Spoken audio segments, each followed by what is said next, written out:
Bir qiz bilan uchrashdim, yoqdi, lekin ketayotganda orqasi qizil bo'lib qolibdi. Shundan beri ko'nglim bo'lmayapti, beparasatmi deb onam shuni olib bermoqchi deb yozardilar. Ko'nglingga qo'rg'oshin seni.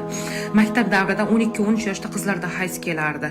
Agarda birontasini partasi qizarib qolsa, yubkasiga o'tib ketsa, butun bolalarning ichida izdivatsiya bo'lardi. Ha ha ha ha, qanoti bor, uchmaydi, qo'l so'radi, chaqmaydi, nima u? Ana qiz itak gormonlar rivojlanyapti. O'tish paytida bolalar kulgandan keyin stressga tushib, haftalar maktabga kelmay qo'yardi. Bilasizlarmi? Bizda o'zbekchilikda qiz bolada shunaqa hayz ko'rsa, uyat, otangdan bekin, akangdan bekin, bu sharmanda birov ko'rmasin. Bu tabiiy holat. Mana shu narsani biz o'zbek bolalarda o'g'il bola yetishtirayotgan onalar miyasiga quyinglar. O'sha narsa bo'lmasa, sen tug'ilmasding bu hayotda deb.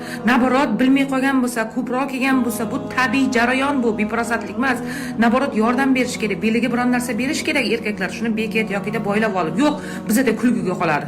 Agar o'sha narsa bo'lmasa, sen tug'ilarmiding, harommi deydigan odam yo'qda. Maktab paytida